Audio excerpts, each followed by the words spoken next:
Hello and welcome back to the course on artificial intelligence. And finally, we're on to the fun stuff. We're on to deep Q-learning. All right, so let's have a look. Previously, we spoke about Q-learning and what it's all about. And we learned about the agent, the environment, and how the agent will look at the state he or she is in, take an action, get a reward, enter into a new state. And based on that feedback loop, they will continue taking actions and they'll learn from that, understand what are the better actions to take. And so we looked at this basic example of a maze. We understood that as the agent explores the environment, it understands what the values of the states are. Then we moved on from dealing with the values of the states to dealing with the values of the actions or the Q values. And then based on that, we understood how plans in non-stochastic environments work and how policies work in stochastic environments. And this is an example of a policy. So that's a quick recap of everything we discussed in the basic Q-learning. And now let's have a look at how this can be taken to the next level through deep learning, through adding deep learning.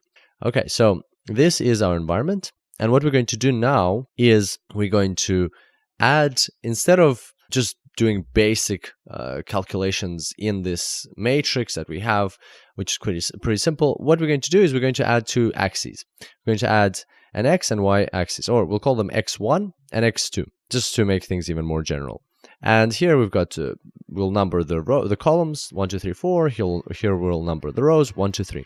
And so now every single state can be described by a pair of two values, x1 and x2. So any one of these squares in which the agent can possibly be in can be described by x1, x2. So for instance, right now he's in the square with x1 equal to 1 and x2 equal to 2.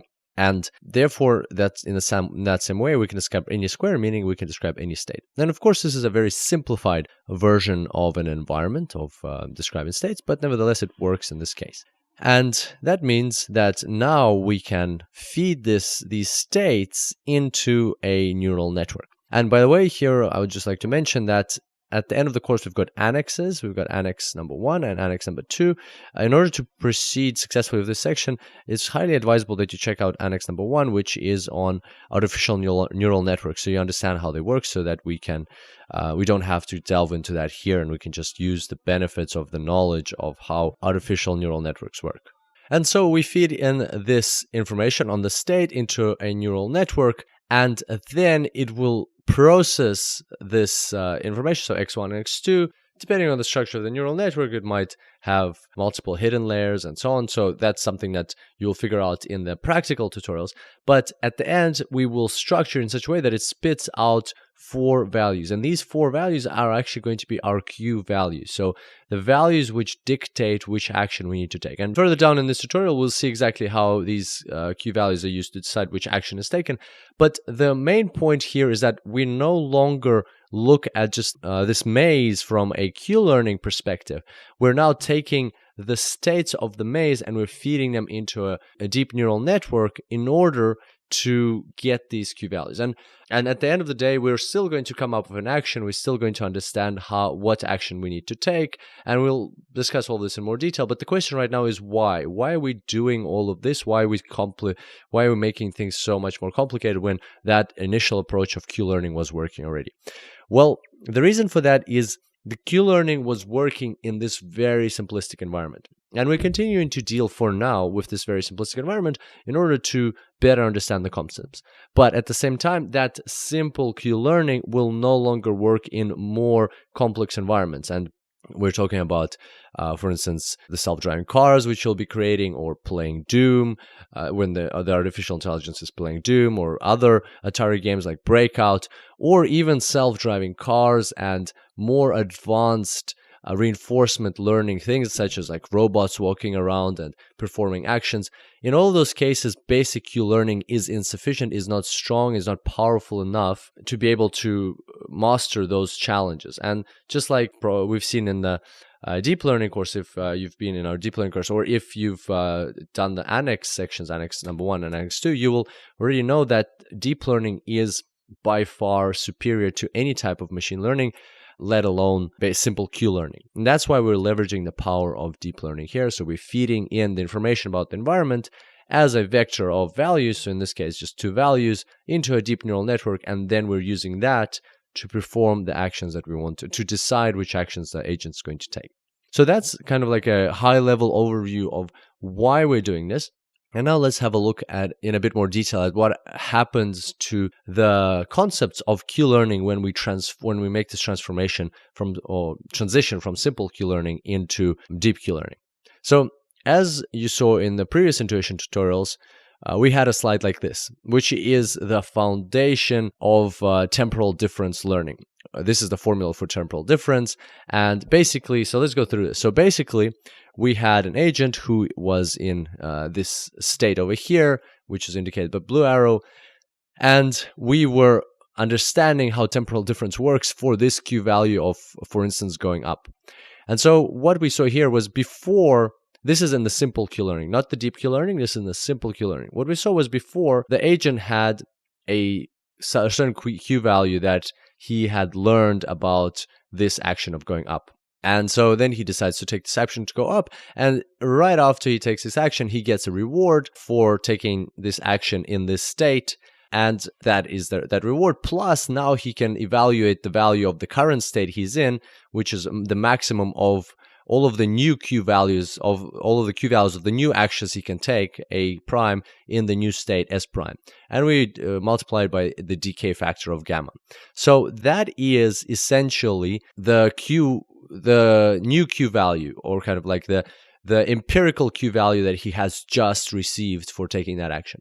And ideally, these two should be the same. So the Q value that he had in his memory about this action in this state, it should equate to the actual reward plus the gamma times the value of the state that he ended up in.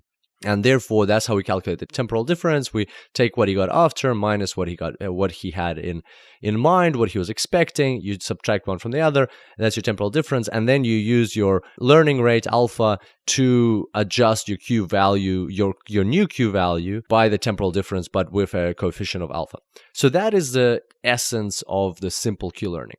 Now let's have a look at how it changes in deep Q learning. And so we're still going to work with this slide, but we're going to just see exactly what's happening. So in deep Q learning, the neural network will predict 4 values. As we saw in the previous slide, and as we'll see further down in this tutorial, the neural network will predict 4 values, or it might predict more values if there's more possible actions in a given state. But in this case, we know that there's only 4 actions: up, right, left, to down. And so the neural network will predict 4 of these values. So there will be no, in a deep Q learning situation, it's important to understand there's no before or after. And this is how we'll get to know this a bit better. So the neural network will predict 4 of these values. And it will compare not to what will happen after, but the neural network will compare to this exact value, but it was this value which was calculated in the previous step. So in the previous time when the agent was in this exact square, so let's say, I don't know, some time ago, the agent was in this exact square as well, and it calculated this value previously. So in the previous time, a long time ago, the agent calculated this value. Then the agent stored this value for the future. And now the future has come. So now he's in the square again. And now he's got these Q values, which is predicted. And one of them is for going up. So now what he's going to do is going to compare the predicted value of Q to this value which he had recorded from the previous time. And we'll understand exactly why this is important right now. So just important to understand here is there's no before and after in this specific square, this specific time. We're taking the Q value that he's predicted using the neural network this time, and we're comparing it to this value, which he had from the previous time. From the previous time he was in this square, assessing all of the situation. And, the previous time he actually performed this action. So there we go. Now let's have a look at how this all works out in the neural network and why is it like that. I know it sounds a bit complicated right now, but we'll break it down into simple terms right just in a second. So this is our neural network. We're feeding in the states of the environment into the neural network. It's going through the hidden layers. Then it's coming out with these outputs, Q1, Q2, Q3, Q4. In that specific state, these are the Q values that the neural network is predicting for the possible actions. Those are the Q values. So then we're comparing to target, and these targets is exactly, so if we go back here, this is the target. So this is the value that was predicted, and then, but also we know that we have a target from the last time we were in the square. We have a target for this same action, which is up, for instance. So here we've got a target, and we're going to compare. So we're comparing Q1 versus that target. We're comparing Q2 versus that target, the target that we had from previously, Q3 versus the target, Q4 versus the target.